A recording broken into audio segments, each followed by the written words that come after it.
Hello दोस्तों, स्वागत है आप सभी का मैथ्स बाय गर्रा सर के इस यूट्यूब प्लेटफॉर्म पर। जैसा कि मैंने आपसे प्रॉमिस किया था, वादा किया था कि मैं अर्थमेटिक सीरीज़ मेरे यूट्यूब चैनल पर स्टार्ट करने जा रहा हूं। देखो, मैं यहां पर आज स्टार्ट करने जा रहा हूं परसेंटेज के कुछ बेसिक क्वेश्चंस को लेकर। मैं यहां पर परसेंटेज के बेसिक कॉन्सेप्ट भी सिखा दूंगा आपको, लेकिन आज हम उन 5 क्वेश्चंस को करेंगे जिससे आपको आइडिया आएगा कि परसेंटेज में ऐसी क्या चीज़ है जो आपको पढ़नी बहुत ज़रूरी है। अगर उसको आप नहीं करोगे तो परसेंटेज या फिर देखा जाए तो रेशियो, प्रोपोर्शन और साथ ही आने वाले बहुत सारे अर्थमेटिक के चैप्टर्स आपसे छूट जाएंगे अगर आपने परसेंटेज के इस रीढ़ की हड्डी को नहीं समझा। तो मैं आज उस रीढ़ की हड्डी के बारे में बात करने जा रहा हूं कि वो क्या है। तो इन 5 क्वेश्चन से आपको समझ में आएगा कि आपको क्या करना है। तो आज की इस वीडियो से आपको क्लियर हो जाएगा। तो सबसे पहला क्वेश्चन आपकी स्क्रीन पर अभी ये आपको मैं दिखा रहा हूं।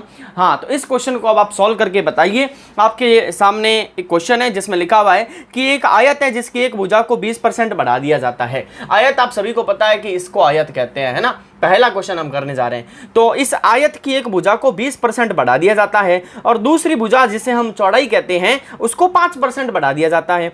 तो उसका क्षेत्रफल जो आएगा उसमें कितने प्रतिशत का परिवर्तन होगा, यानी वो बढ़ जाएगा कि घट जाएगा, ये बताना है। तो आपको पता चल गया। देखो, जो लंबाई है उसमें आप 20% की बढ़ोतरी कर रहे हो, 20% की बढ़ोतरी कर रहे हो। साथ में जो चौड़ाई है जिसे आप बी कहते हो, है ना, ब्रेड्थ, उसके अंदर आप 5% की बढ़ोतरी कर रहे हो, 5% की।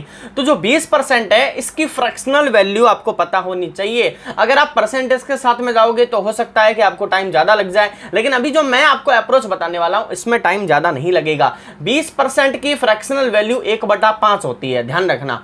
साथ ही जो 5% है उसकी फ्रैक्शनल वैल्यू होती है 1/20। ये 1/5 और 1/20 अगर आपको याद है तो डेफिनेटली ये क्वेश्चन आपके लिए केवल और केवल 30 सेकंड का है। मैं समझा रहा हूं इसलिए टाइम लग रहा है। अगर मैं आपको ये करके दिखाऊंगा, जैसे कि आपको पता है फेसबुक रील्स पर मैं ये सारे क्वेश्चंस 20 से 25 सेकंड में करके दिखाता भी हूं, तो आप वहां जाकर मेरे फेसबुक आईडी को फॉलो कर सकते हो। वहां पर आप देख सकते हो मैंने बहुत सारे क्वेश्चंस कम सेकंड के अंदर, कम टाइम के अंदर करवा के आपको दिखाया है। अब आपको पता है कि इसका क्षेत्रफल जो होता है उसका फॉर्मूला होता है L into b. L into b is equal to क्या आता है? एरिया आता है। यानी लंबाई और चौड़ाई की गुणा की जाए तो एरिया आता है। यहां देखो, लंबाई पहले 5, अगर मैं इस 5 को यहां रख दूं तो आपको क्या समझ में आ रहा है कि जो ये नीचे वाली वैल्यू है ये इनिशियल वैल्यू है और ऊपर वाली जो वैल्यू है ये इंक्रीमेंट दिखा रहा है, क्योंकि मैंने यहां पर बताया है कि प्लस मतलब कि 20% की बढ़ोतरी हो रही है। तो 5 पे 1 की बढ़ोतरी हो गई, यानी लंबाई पहले 5 रही होगी, 1 की बढ़ोतरी होकर वो कितनी हो गई? 6। इसी प्रकार अगर बी की बात की जाए तो इनिशियल वैल्यू कितनी है? 20, यानी कि कहीं ना कहीं 20 यूनिट रही होगी बी की वैल्यू।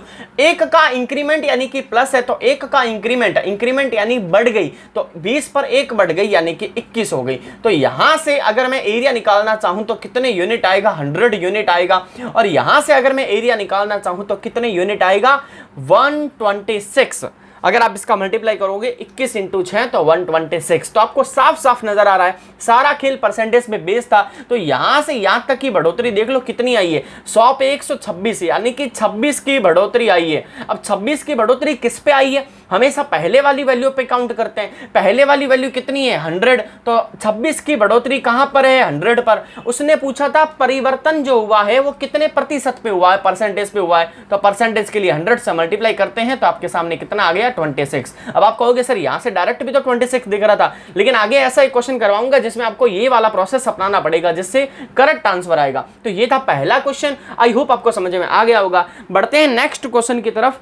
तो अब आपकी स्क्रीन पे नेक्स्ट क्वेश्चन है और मैं चाहूंगा आप उसको सॉल्व करिए।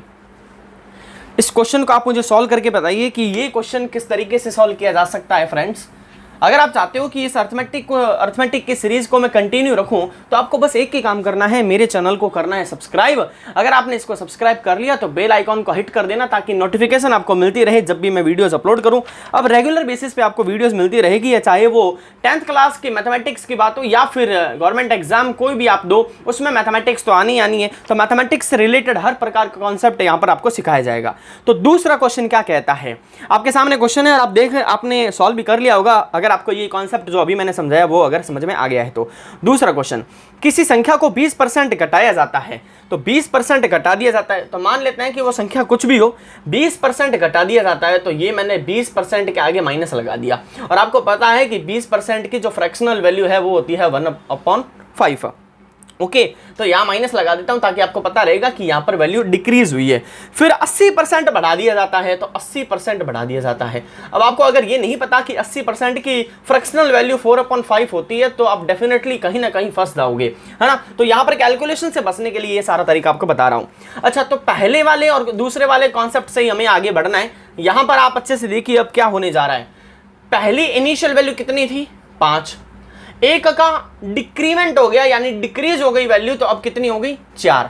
यानी पहले 5 रही होगी अब 4 हो गई, है ना। इसने क्या कहा था कि किसी संख्या को 20% घटा दिया जाता है, तो पहले घटा दिया। अब अगर बढ़ाने की बात की जा रही है तो पहले 5 थी, ये देखो इनिशियल, और 5 पे 4 का इंक्रीमेंट कितना आ गया? 9। अब इन दोनों का आप मल्टीप्लाई करोगे तो कितना आएगा? 26, और यहाँ कितना आएगा? 36। तो यहाँ से यहाँ की बढ़ोतरी देख लो, यानी कहीं ना कहीं वो वैल्यू अब 25 थी और इस तरीके से घटाने और बढ़ाने के प्रोसेस के बाद में वो 36 हो गई। तो यहाँ पर आपको कितने का इंक्रीमेंट दिख रहा है? 11 का। 5 और 6 11। अब बच्चे कहेंगे सर 11% आंसर आ गया। नहीं आया, 11% आंसर नहीं है, आंसर आएगा 11, यानी कि जो इंक्रीमेंट हुआ है वो फाइनल इंक्रीमेंट, और उसके नीचे इनिशियल वैल्यू कितनी थी? 25, यानी 25 पे 11 की बढ़ोतरी हुई है। तो इस 11 के नीचे हमें 25 को रखना है और 100 से मल्टीप्लाई करना है, तो ये यहाँ पर कितना आएगा? 44%। इसीलिए मैंने कहा था कि पिछले वाले क्वेश्चन में ये वाला प्रोसेस करना जरूरी है। तो बहुत ही आसान तरीका है, आप अगर इसको एक बार लिखोगे, लिखने की भी जरूरत नहीं पड़ेगी अगर आपकी प्रैक्टिस अच्छी हो गई तो। आई होप आपको ये क्वेश्चन भी समझ में आ गया होगा। तो आज के तीसरे क्वेश्चन की तरफ बढ़ते हैं। अब मैं स्क्रीन पे वो तीसरा क्वेश्चन अपलोड कर रहा हूँ, आप इस क्वेश्चन को मुझे करके दिखाइए कि ये क्वेश्चन कैसे होगा। तीसरा क्वेश्चन बढ़िया लेवल का लिया है, आई होप आपको उस क्वेश्चन को करने में मजा आएगा। ये परसेंटेज के सारे कॉन्सेप्ट को क्लियर करता है अगर आपने तीसरे क्वेश्चन को अच्छी तरीके से कर लिया। तो तीसरा क्वेश्चन, एक आदमी है अपने वेतन का कुछ भाग खर्च करता है और खर्च करने के बाद में उसकी जो आय है ना, दूसरा कंडीशन है कि उसकी जो आय है वो इतनी बढ़ जाती है और उसका खर्च इतना बढ़ जाता है, तो उसकी बचत में वृद्धि प्रतिशत ज्ञात करो। तो 3 चीज़ें, 3 पैरामीटर्स होते हैं, आय, उसके बाद में खर्च और उसके बाद में बचत। यानी कि यहाँ पर आती है इनकम, यहाँ पर एक्सपेंडिचर जिसे खर्च कहते हो, और यहाँ पर आती है सेविंग्स यानी कि वो कितना बचाता है। तो मान लेते हैं कि 100 रुपये की उसकी आय थी, ओके, और 75% खर्च कर रहा है। 75% तो नहीं बोला उसने, बोला 75 भाग, तो आप इसको 75% ही मान लीजिए। तो 100 में से अगर 75 खर्च कर रहा है तो भाई साहब ने बचाया कितने होगा? 25 बचाया होगा। फिर इसने कहा है कि यहां पर अगर आय की बढ़ोतरी कर दी जाए 20%, तो अगर 100 पे 20% बढ़ाऊंगा तो 120 हुआ कि नहीं हुआ? 120 हुआ। इसी प्रकार उसने कहा है कि इस खर्च में भी बढ़ोतरी हो गई, कितनी? प्लस यानी कि बढ़ोतरी कितनी? 6 होल 2/3%। अब समस्या यहीं आती है, अब जिस बच्चे को पता ही नहीं कि इस वैल्यू का फ्रैक्शनल मान कितना होता है, फ्रैक्शनल वैल्यू कितनी होती है, इसकी वैल्यू होती है 1/15। अब अगर आपको ये याद नहीं है, और तो मैं शुरुआत में जो वीडियो मैंने बात की थी कि रीढ़ की हड्डी, वो रीढ़ की हड्डी यही है कि आपको परसेंटेज में अगर कोई वैल्यू दे रखी है तो आपको उसका फ्रैक्शनल मान पता होना चाहिए, और अगर फ्रैक्शनल दे रखा है तो उसका परसेंटेज भी पता होना चाहिए। ये वाला कॉन्सेप्ट आपको मैं आगे आने वाले क्लास में जरूर समझाऊंगा। फिलहाल देखिए, आपको पता चल गया होगा कि परसेंटेज को अगर आसान तरीके से करना है तो क्या प्रोसेस रहना चाहिए। अब आपने यहां से समझ लिया है कि 75 का इतना हिस्सा बढ़ गया, तो 75 का इतना हिस्सा यानी कि 75 मल्टीप्लाई 1/15, 15 से इसको कट करेंगे 5 टाइम, देन 75 + 5 80, यानी कि अब भाग उसका बढ़ के कितना हो गया? 80। तो अगर भाई साहब 120 रुपए कमा रहे हैं और 80 रुपए खर्च कर रहे हैं, तो यहां इस केस में 40 रुपए की क्या हो गई? सेविंग हो गई। तो आप देखो 25 रुपए पहले बचा रहा था, 40 रुपए अब बचा रहा है, तो उसमें कितने प्रतिशत की वृद्धि हुई है ये निकालने के लिए इसकी पहले वृद्धि निकालनी पड़ेगी, इंक्रीमेंट निकालना पड़ेगा। तो इसकी सेविंग पहले 25 थी, अब 40 है, तो 15 का इंक्रीमेंट हो गया। 15 का इंक्रीमेंट पहले वाले से कैलकुलेट करेंगे तो 15 का इंक्रीमेंट 25 पे, तो 25 और यहाँ पर 100, तो 25 से 100 को कट करेंगे 4 टाइम, यानी कि यहाँ पर आपके पास में कितना आ गया? 60%, यानी कि 60% यहाँ पर उसकी बचत में वृद्धि हो चुकी है। तो ये था तीसरा क्वेश्चन, आई होप आपको समझ में आ गया होगा। बढ़ते हैं हमारे नेक्स्ट क्वेश्चन की तरफ, जो कि मैं स्क्रीन पे लगा रहा हूँ, इसको सॉल्व करके बताइए। Question number 4। क्वेश्चन नंबर 4 भी अच्छा क्वेश्चन है, और सारे ही क्वेश्चन मैंने डिफरेंट रखने की कोशिश की है। पहला और दूसरा सेम रखा था ताकि आपको आज की इस पहली क्लास का पर्पस समझ में आ जाए कि मैं यहाँ पर आपको क्या समझाने जा रहा हूँ। एक परीक्षा है जिसमें एक स्टूडेंट है ए, तो यहां मान लेते हैं कि ये ए स्टूडेंट है और यहां पर मान लेते हैं ये बी स्टूडेंट है। तो जो स्टूडेंट ए है वो 32% मार्क्स गेन करता है और 4 अंकों से फेल हो जाता है। देखो ध्यान रखना, ऐसे क्वेश्चन जब भी आए ना कि इतना देने पर इतना हो जाता, फेल हो जाता, पास हो जाता, तब आप कोशिश करना कि वहां पर उनको पास करने की, है ना। अगर आप उसको पास कर दोगे तो बच्चा खुश हो जाएगा, तो आपको कोशिश उसको पास करने की है। तो यहां पर ये कह रहा है कि जो पहला स्टूडेंट ए है, अगर ये 32% मार्क्स गेन करता है ना, जो कि करता है, तो 4 अंकों से फेल हो जाता है। अब अगर ये इतना मार्क्स लेकर आया है फिर भी 4 अंकों से फेल हो गया, जैसे कि आप अपने एग्जाम में कहते हो कि काश मेरे को 2 नंबर और मिलते तो मैं कट ऑफ क्लियर कर लेता, तो चलो इसको भी इसके कट ऑफ क्लियर करवा देते हैं। चलो मैं इसको 4 नंबर दे ही देता हूं। जैसे 4 नंबर दिए भाई साहब क्या हो गए, पास हो गए, है ना। और मैंने आपको क्या बोला था, बच्चे को पास करवाना है। अब दूसरा केस और है इस बी के साथ में। बी जो है उसका सिलेक्शन हो चुका है, पास हो चुका है। अब बी का क्या खेल है, ये लेके आया है 35% मार्क्स, और ये 35% मार्क्स पास होने वाले मार्क्स से 5 नंबर ज्यादा है। अब ये तो 5 नंबर ज्यादा लेके आ गया, इसको भी कट ऑफ के बराबर लेकर आना पड़ेगा, क्योंकि मैंने दोनों साइड क्या लिखा है, पास। तो इसके नंबर में से अगर मैं 5 नंबर कम कर दूं तो ये भी बराबर और ये भी बराबर। अब ये भी दहलीज पे खड़ा है पासिंग मार्क्स के, और ये भी दहलीज पे खड़ा है पासिंग मार्क्स के। तो यहां से सीन क्या समझना है आपको, परसेंट की वैल्यू एक तरफ करो और मार्क्स की वैल्यू एक तरफ करो। तो ये 32 जो है इसको इधर लेके आ जाओ और इस 5 को इधर लेके आ जाओ। तो यहां से 35, ये 32 इधर जाके माइनस का हो जाएगा, जो कि आएगा 3%। और इसी के साथ ये माइनस का 5 इधर आके प्लस का, तो 5 और 4 9 हो जाएगा। यानी एक चीज आपको समझ में आ गई कि सर जो 3% है वो 9 के बराबर है। तो बच्चों बताओ 1% किसके बराबर होगा, 3 से डिवाइड देने पर 3 नंबर के। अगर 1% 3 के बराबर है तो 100% किसके बराबर होगा, तो यहां से 100 से मल्टीप्लाई करने पर कितना आएगा, 300। अब आप कहोगे सर 100 से मल्टीप्लाई क्यों किया है। यहां पर क्वेश्चन आपको पहले समझना है कि क्वेश्चन में लास्ट में लिखा है कि परीक्षा जो थी उसमें टोटल मार्क्स कितने थे। आपको भी पता है कोई भी परीक्षा हो 100 मार्क्स से 100% ही टोटल होते हैं। तो अगर हमने 100 से यहां मल्टीप्लाई कर दिया तो हमारा आंसर आ जाएगा, जो कि आ गया 300। अब आप कहोगे सर इतना टाइम लगा दिया इस छोटे से क्वेश्चन में। ऐसे ही क्वेश्चन कम टाइम में मैंने फेसबुक पे समझाए हैं। आई होप आपने वहां पर वो वीडियो जरूर देखी होगी। नहीं देखी है तो आपको बस एक ही काम करना है, फेसबुक पर जाकर सर्च करना है इंजीनियर गिरिराज किराड़ू, और मेरी रील्स में जाकर आप जरूर देखना, मैंने ऐसे बहुत सारे क्वेश्चन वहां पर करवा दिए हैं। उसके बाद में आज के लास्ट क्वेश्चन की तरफ बढ़ते हैं। ये आपकी स्क्रीन पर मैं लास्ट क्वेश्चन लगा रहा हूं और इसको सॉल्व करके बताइए। बहुत आसान क्वेश्चन है, इसको मैंने आसानी क्वेश्चन लिया है और ऐसे क्वेश्चन एग्जाम में पूछे भी जाते हैं, ऐसा नहीं कि नहीं पूछे जाते हैं। ऐसे सिंपल क्वेश्चन एग्जाम में पूछ लिए जाते हैं। अगर मैं बैंक की बात करूं तो आरआरबी क्लर्क जैसे और प्री का कोई एग्जाम हो तो उसमें ऐसे क्वेश्चन जरूर पूछे जाते हैं।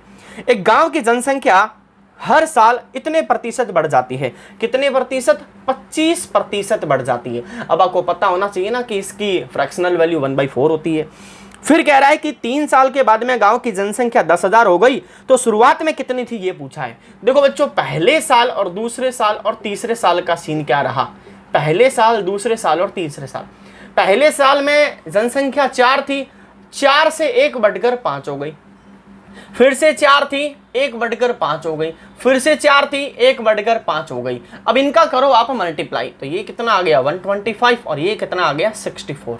अब आप मुझे बताओ कि ये वैल्यू गिवन है कि ये वैल्यू गिवन है। उसने ये कहा है कि आज की जो जनसंख्या है, यानी कि 3 साल के बाद में ऐसा ये जो सिनेरियो है इसको कंप्लीट करने के बाद में जनसंख्या 10,000 हो जाती है। यानी कहीं ना कहीं पहले इतनी जनसंख्या थी और उसके 3 साल के बाद में ये हो गई। तो ये किसको डिनोट कर रहा है, ये डिनोट कर रहा है 10,000 को। अब आपको पता है कि यहां पर अगर 125 को 8 से मल्टीप्लाई करें तो 1000 आता है ना। 125 को 8 से मल्टीप्लाई करें तो 1000 आता है। एक एक्स्ट्रा जीरो यहां लगा दो, यानी कहीं ना कहीं वो जो ये जो 125 है ये इतने यूनिट को शो कर रहा है। तो अगर इसको 80 से मल्टीप्लाई करेंगे तो ये आ जाएगा। सिमिलरली यहां पर भी अगर मैं 80 से मल्टीप्लाई करूं तो 3 साल पहले जो जनसंख्या थी वो आ जाएगी। अब इसको 80 से मल्टीप्लाई करने से अच्छा आप इसको 8 से कर दो। ये 8 का स्क्वायर है, एक पावर और आ गई तो 512 हो गया, जो कि 8 का क्यूब होता है। एक एक्स्ट्रा जीरो और है वो लगा दो, यानी कि 3 साल पहले 5120 जनसंख्या थी। अगर इसी जनसंख्या में पहले साल इतना बढ़ाऊं फिर दूसरे साल इतना बढ़ाऊं, यानी कि 25% हर साल इंक्रीज करता हुआ जाऊं, तो तीसरे साल में पाऊंगा कि इतनी जनसंख्या हो गई है। कोई डाउट नहीं रहना चाहिए आज के इस क्लास के अंदर। बच्चों मैंने आपको 5 क्वेश्चन करवाए हैं और इन क्वेश्चंस को समझने के बाद में दोस्तों आपको प्रतिशत का एक स्ट्रक्चर समझ में आ गया होगा कि हम बिना फ्रैक्शनल वैल्यू के किसी भी क्वेश्चन को फास्टली नहीं कर सकते।